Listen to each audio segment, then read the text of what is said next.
What's up, everybody? Welcome to the video. We're going to core plays for week 13 of the NFL season on DraftKings and FanDuel. If you enjoy, make sure you leave a like down below. Subscribe to the channel if you're brand new. Let's dive right into it. And as always, if you like what you see on the screen behind me, it's available completely free for a week over my Patreon with their free week trials. And if you like it, you can stay. If not, tell me to kick rocks. You're not going to hurt my feelings either way.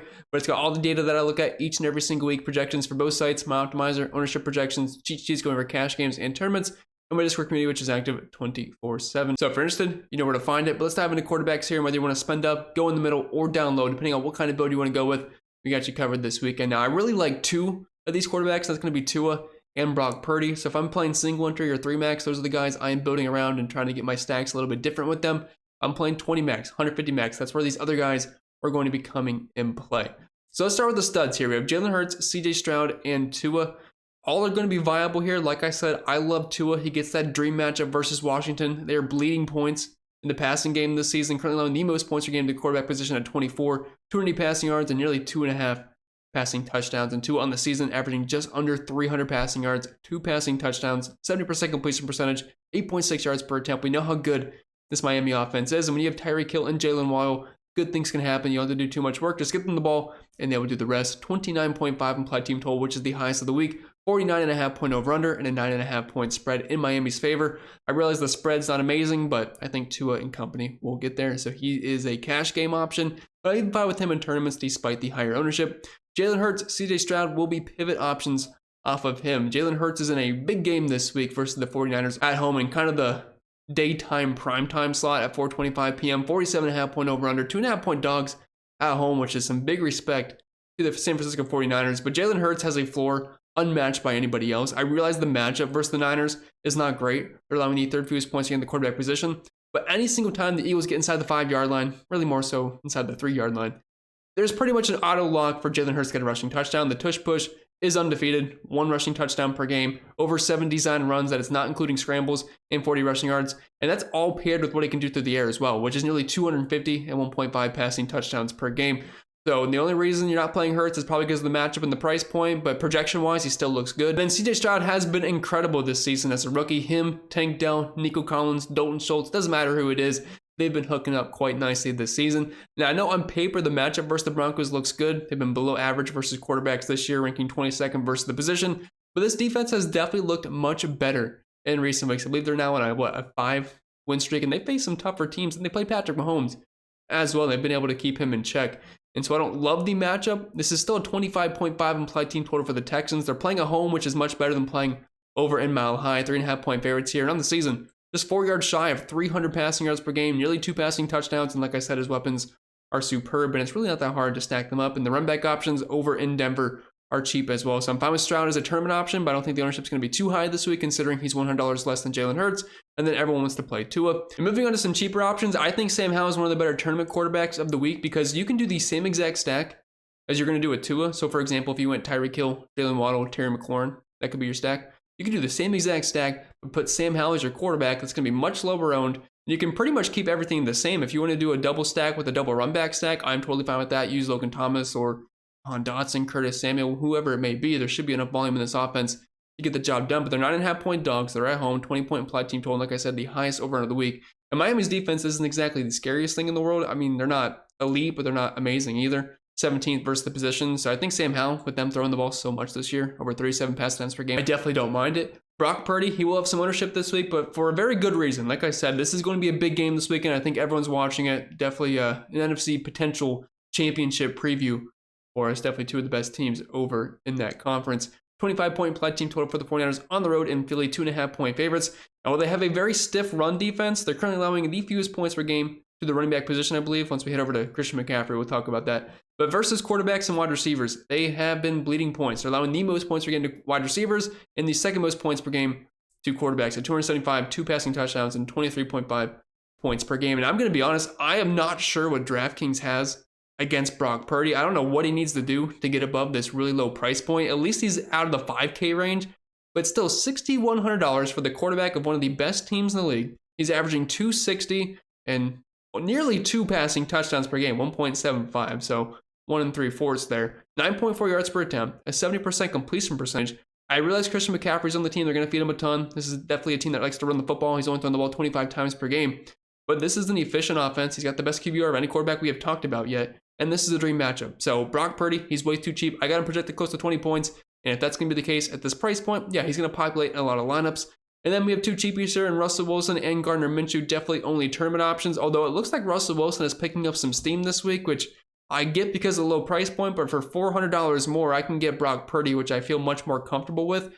But I don't mind this Texans-Broncos stack. I know the defense has been playing better recently, but so CJ Stroud and the Texans offense, 47.5 over-under, which is one of the highest of the entire week, 3.5 point spread. So it should be pretty back and forth for the most part. And the Texans are currently 27th versus quarterback. We just saw Trevor Lawrence have a big game versus them. So I think there's upside here. The yardage has not been great for Russell Wilson this season, but the touchdowns have been there, and he's not turning the ball over, and the stacking options are basically free. And then you have Gardner Minshew, no Jonathan Taylor this week. Everybody and their mom is going to play Zach Moss. And while I think you should, especially in cash games, if you want to get a bit different, you could still play Zach Moss with them. But if you take Zach Moss out of your lineup, you play Gardner Minshew, pair him with Michael Pittman, Josh Downs, run it back with a guy like DeAndre Hopkins. That's definitely a different angle to this game than most people will approach because everyone loves the running backs and Derrick Henry and Zach Moss. And heading over to our lineup here, so the quarterback that we choose is going to direct our entire lineup because we're going to be filling in 3 to 4 more spots that have to deal with our quarterback. It's a direct correlation. That's how you should build your single entry type builds. So we're going to go with either Tua or Brock Purdy here, and I think Tua sounds a little bit more fun because then we can play Tyreek Hill, and that sounds like a good time to me versus Washington. Either I've been blind for 12 weeks or this is brand new, but I just noticed on FanDuel they now have a Superflex option, which is pretty much the main slate. It does include the Sunday night game, which does make it a little bit interesting. So they have plenty of contests here for single entries, $50, $100, $33, $10, $5, so whatever your play style or money situation is, they have plenty of options here, but I hate defense, so this is actually pretty awesome to me. And well, as you can see, I was playing around with builds. I didn't realize it's saved, but this looks like it's going to be pretty fun. So I'm definitely going to be playing it this week because defense sucks and you can build some pretty fun lineups. So I did like a double stack on my dummy build here. It's got Tua and Sam Howell, and then I got it paired with Terry McLaurin, Logan Thomas, and Tyreek Hill and Jalen Waddle. And with some decent options there. As you can see, it does include that Sunday night game with Isaiah Pacheco. So that's something to think about if you guys are like me and you just hate playing defenses every single week. They now have this option, unless I have been blind, but it's new to me at least. Moving on to running backs. Up top, we have the man CMC, pretty much a floor of 20 points with a ceiling of 40. The dude's just 2 players in one. He has involvement in the passing game, and he's also an amazing running back. 17.5 carries per game on the season, 5 targets. He's averaging 22.5 opportunities per game this season. He's on one of the best offenses in the league, 25-point implied team total. And while the matchup is brutal, he's just one of those guys that is going to be matchup proof, and he projects so much better than every other running back every single week. Like, I believe my projection for him right now is sitting at roughly 21 points. And then the next batch of guys is around 17, 18 points. So when your median projection is that much better than everybody else, no matter what the matchup is, you're just going to be in play. Now, it's a pretty penny to spend for, but if you were going with the cheaper stacks this week, like a Gardner Minshew, Michael Pittman, Josh Downs type of stack, you can throw CMC in there very easily. It's not going to hurt your build at all. And then we have the king, Derrick Henry, $6,800 this week, but a really good matchup versus the Indianapolis Colts. You know you have a pretty bad run defense when you let Rachaad White get 100 yards on the ground versus you. The guy's averaging 3.6 yards per carry in the season, and that was worse for last week's game versus the Indianapolis Colts. But Henry kind of luck boxed into 2 touchdowns last week off of turnovers, but that's the upside he has every single week. If they're on the goal line, they're going to punch it in with Derrick Henry, and this is a really good matchup as they're currently ranked 26th versus the position. So I'm fine with him. You just need him to fall into the end zone, but when he does that, he's very fantasy relevant. Bijan Robinson, $6,700. The issue with him earlier in the season was that Arthur Smith was not giving him the volume, but we saw in recent weeks that has changed a bit. 22 carries, 16 carries last week, and then also 6 targets, 3 touchdowns in that span, 1 on the ground, 1 through the air last week. And this is a good spot versus the Jets, allowing the 5th most points per game in the position. Now this game looks very ugly overall, only a 33.5 over under, 17.5 implied team total here. Falcons on the road in New York, but I mean, I still like Bijan here at this price point. We know he's super talented, 5 yards per carry, and if he's going to have this kind of volume going forward, I still think this is a pretty good price point for him, despite this offense being horrific. Rachaad White, $6,300. If you're playing cash games this week, you're pretty much starting with Rachaad White and Zach Moss, super cheap, but 2 dream matchups or just early opportunities at their price points. He gets Carolina this week, and we know they get shredded on the ground. They're allowing the 3rd most points per game to the position this year, 28.9 points per game, 110 rushing yards, nearly 1.5 rushing touchdowns. And if White can't get it going through the ground, he is fine through the airs. He's going to get plenty of dump offs, over 4 targets per game this year, 33 receiving yards, and a 13% target share. He's averaging over 18 opportunities per game this season, which is more than guys like Bijan Robinson and Derrick Henry. Then we have the Pittsburgh duo of Jalen Warren and Najee Harris, a dream matchup on the ground versus Arizona Cardinals, who are getting shredded by running backs. We just saw what Kyron Williams did after his return from the IR last week, like right around 40 fantasy points, 120 rushing yards, 30.3 points per game, and the 2nd most points allowed per game to the position. Warren's been pretty efficient this year, just not getting quite as much volume, but nearly 6 yards per carry and more involved in the passing game with his 14% target share. But Najee Harris, I know the first couple of seasons he had like zero explosiveness, especially last year. He just looked absolutely dreadful. But he's honestly not been too bad this year. He's had some burst runs, and I mean, I don't mind it at $5,200, especially if we can get a goal line plunge here, which I would say it's more likely than Jaylen Warren. With them being so close in price, they project pretty similar for me, so I'm fine with either in tournaments. Not going to go there in cash games, though. And then the cash game darling this week, Zach Moss. No Jonathan Taylor, so he steps into that RB1 role, and he's been good with his opportunities this year. Nearly 5 yards per carry, and he just destroyed this Tennessee defense earlier in the season for over 30 fantasy points. And Tennessee's run defense is not as good as it was in seasons past. I know last year I believe they allowed the fewest points per game.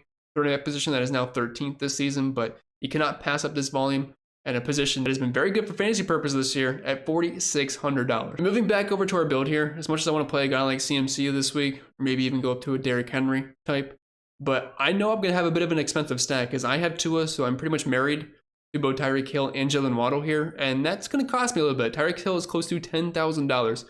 Let's just save some money. We'll go with the chalkier running backs here, but they do project very well for me this week. So Rashad White and Zach Moss, come on down. Y'all made the build. And as always for wide receivers, very long list, and all these guys are going to be viable, but good luck breaking it all down. 1v1, looking at every single wide receiver cornerback matchup. I'm going to be honest, that just does not matter to me. It all comes down to what my lineup entails. Like, what do I have at quarterback? I have Tua. So as much as I like A.J. Brown, Tank Dell, Devontae Smith, those guys are great plays this week. They're not making my specific build. I'm playing Tyreek Hill. I'm playing Jaylen Waddle. Then I'm running it back with a guy like Terry McLaurin, Jahan Dotson, Curtis Samuel, maybe even Logan Thomas if you want to go that route, because I don't really want to play the Miami tight end. So those are all viable options. So just keep in mind, whoever you play quarterback, that's going to fill out 2 to 3 spots already in your build. If you have Jalen Hurts, yeah, Tyreek Hill is a great play, but I'm playing A.J. Brown over Tyreek Hill and Jalen Hurts builds. I'm playing Devontae Smith. I'm running it back with a guy like Brandon Ayuk, Deebo Samuel. So keep in mind, it's all relevant to that. If you're looking for cheap guys in cash games, we'll just kind of scroll down here and some of the ones that I think are viable. Elijah Moore, Joe Flacco is the confirmed starter for Cleveland. I think that's a bump to all the pass catchers. Not saying Joe Flacco is an elite talent, although I think we all know that Joe Flacco elite back in 2012 in the Mile High Miracle, whatever that was called. But he is definitely an upgrade, I think, over DTR in terms of the passing game. I mean, probably going to take some sacks, and I'm sure there's going to be some missed throws, but at least we have some opportunity here. And he did play with Elijah Moore once before, and it was actually versus Cleveland in week 2. I remember that game. Although Moore didn't do too much. It was mostly Garrett Wilson and Corey Davis in that game, but hey, we at least have some chemistry. Then we have Greg Dortch. Michael Wilson is out once again, and we've seen Greg Dortch. I believe that's double-digit targets last week, and then he had 8 targets the week before that. Marquise Brown is currently questionable with a heel issue, and if he happened to miss, I mean, at $3,700, you just have to take that. It's a good matchup as a wide receiver versus Pittsburgh. They haven't exactly been great versus the position this season. And then most of these other guys, there's run back options, or Deontay Johnson at 5K versus Arizona. That's a good matchup, and he should see double-digit targets, or at least somewhat close to it. Demario Douglas in a dream matchup versus LAC, just quarterback play. Not pretty over there, but he should be a lock for 5-6 plus targets here. Josh Downs, Michael Pittman, those guys make sense for Gardner Minshew if you're stacking that. Running back with a guy like DeAndre Hopkins. Chris Olave, assuming he's going to be good to go, he is in concussion protocol. No Michael Thomas and no Shaheed, so he's really just the last man standing there. We know he's the most talented wide receiver in that offense, and we just saw them get absolutely shredded by Christian Watson. So other than just one-offs here, please correlate your lineups accordingly to whoever you are playing. If you have CJ Stroud, Nico Collins, Tank Dell, we didn't talk about them really, but those are the guys that make sense for those builds. And back to our build, like I said, we're playing Tyreek Hill. We're playing Jaylen Waddle. I know Hill's got that Q tag, but he's going to be good to go. And then we have Jaylen Waddle here at $7,600. Came off a pretty big game versus the New York Jets. We had over 100 yards in that one. 8 targets, 8 catches, 114 yards, and 22.4 fantasy points. Not getting to the end zone, but dream matchup here for both sides. So we have the double stack going. And like I said, we need a run back option. And that could be one of the wide receivers, but we do have the tight end spot open as of right now. And I think it's kind of an ugly position this week. So I might just use Logan Thomas. And that could be our fill in there, but I'll leave it open for now. And tight ends this week, it's not looking too pretty. Usually we have our Trey McBride auto play, which he's still viable this week at $4,900. He was a little bit questionable in practice this week, but he said he's going to be good to go. But he's getting up there in price at nearly $5,000 at this point. But George Kittle, if you have Brock Purdy, he's a fine pivot option, as I think more people go with the Brandon Ayuk, CMC, or Deebo Samuel route. So at $6,200, it's a little bit pricey, especially for only getting 5.5 targets per game, but we know he has touchdown upside every single week. McBride, the targets are so consistent with him. I'm fine with him as well. David Njoku, like I said, Joe Flacco being in town, while he's not the best quarterback in the world, he's at least an upgrade over DTR, in my opinion. And while Njoku does have stone hands, he's at least athletic enough to make plays happen, and he's a red zone threat. Logan Thomas, Durham Smythe, whatever it is, both are very cheap, and they're fine stacking options here. And since I am really low on funds in our lineup right now, I'm probably going to have to just plug in Logan Thomas as a run back option because it's not looking like I'm going to be able to afford a guy like Terry McLaurin, unfortunately. And as I always do with defenses, we scroll all the way down and try to find the first ones that look viable, at least implied team total wise. The Panthers at $2,500. Well, I hate their defense and they're on the road. Still only a 21-point implied team total here. I got them projected for 6 points, so it's at least somewhat doable. I got the Titans projected for 6.6 at $2,200, 22-point implied team total at home versus the Jonathan Taylorless Colts, which I guess is a plus, but I do like some of the options over on Indy, so correlation-wise, it wouldn't make a ton of sense. The Colts defense isn't bad. You compare them up with Zach Moss. I don't hate that. Got him projected for almost 8 points at $3,200. The ones that project the best for me, fantasy point-wise and point per dollar-wise, are going to be the Falcons at $34 versus Tim Boyle, only a 16-point implied team total, and then the Buccaneers defense versus Bryce Young, the Carolina Panthers at 15.5 for their implied team total. I got both at 2.8x value. All right, so let's finish this lineup off, and we only have $14,000 for 4 spots. That equates to $3,500 remaining, and that's obviously some very slim pickings. Now, keep in mind, we can get a cheap defense in there. We already spent up for Tua, Tyreek Hill, Jalen Waddle. We have Rashad White in there, so it's not like we already don't have our good players. So it's understandable that we're at this point. So for a run back option, as much as I'd like to play Terry, I just don't think we're going to be able to afford him. So let's go with Logan Thomas here, the Commanders. Still gets consistent targets, should get a handful here, and with them trailing, hopefully we see 6+. That'd be nice. So now we have $34. We can just plug in a random cheap defense. I know I didn't really mention the Patriots, but Keenan Allen's currently questionable. Keenan Allen's out. I mean, it's not the worst play in the world. They're at home. They're slow. They could hold the Chargers to 20 points. Maybe get a turnover or two, hopefully. Take some sacks. I don't know. Let's just plug in the Patriots just to be cheap, and if we can spend up a little bit afterwards, I'm fine with that. So we now have $4,000 left. I think we could take one of those cheap 3K wide receivers and feel pretty good about it. I didn't mention Jalen Guyton in wide receivers, but if Keenan Allen does happen to be out, I believe Quentin Johnson was dealing with a little bit of an injury as well.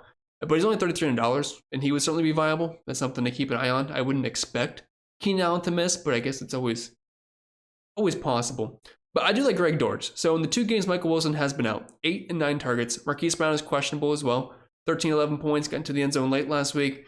I know he had a lot of targets, but only 3 catches, just kind of ugly, but I expect the catch rate to be somewhat higher in this one. So we're just going to plug in Greg Dortch again. Keeps hitting, so we'll just keep going back to the well here. And we now have $4,300 left for the last spot, and I know we can't play a running back, so let's move that to wide receiver. And we're left with guys like DeMario Douglas, Curtis Samuel, Quentin Johnson. I guess he's off the injury report. I feel like I remembered him getting injured at some point last week. Maybe, I don't know. Either way, he's fine. But Jalen Guyton, I think, is the preferred option over QJ, and the dude just sucks. But we could go with, I think Douglas is a fine option here. I mean, if we're looking at his targets since week 7, 6, 7, 7, 9, it's a really good matchup versus the Chargers. So I don't think that's a bad looking build. I know the defense sucks. Let's just hope for 5 points. And I think the roster construction for this build looks pretty good. Please don't copy and paste this. That's not why I make these lineups. I am simply just grabbing players from each position that we talk about and trying to put it together in what looks good for a single entry build using the build rules that I use each and every single week. So we have Tua double stack with Tyreek Hill, Jalen Waddle. Ran back with Logan Thomas. We have Rashad White and Zach Moss running back, which I love both of those guys this week. We have Greg Dortch because he's cheap, and Michael Wilson's been out 8, 9 targets. That's great, especially at that price point. Mario Douglas is a lock for 6+ targets and a great matchup. And then, like I said, the Patriots defense, it is what it is, but I don't think that looks too bad. And as per usual, showing the optimizer here to see who's populating the most as of right now. Now it's Friday morning, so a lot can change by the time kickoff rolls around on Sunday morning. So ownership projections and projections in general, whether guys are in or out or just me making updates. So keep that in mind. I did add a little bit of randomness, so these are not the exact projections, and I put on some very minor stacking rules in the optimizer here. So let's just see who's popping. This will help you give you guys an idea on who's going to be popular on Sunday. So as you can see, Zach Moss, even with randomness turned on, I had around 15-20%. He's still populating in all but like one lineup here. Rashad White a ton, Tyreek Hill, Logan Thomas. So we had all 4 of these guys in our lineup that we built. So obviously we're in pretty much agreement with the projections this week. Loves the Falcons defense. Tua, highest owned quarterback there. Terry McLaurin, Buccaneers defense.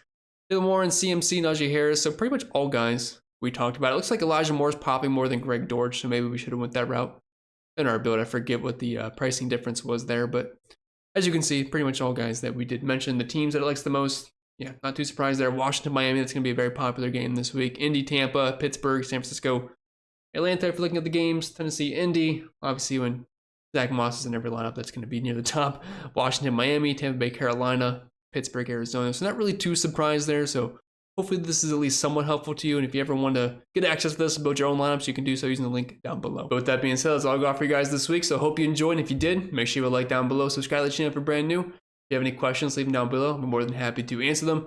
I wish you the best of luck this week, and I'll see you all next time.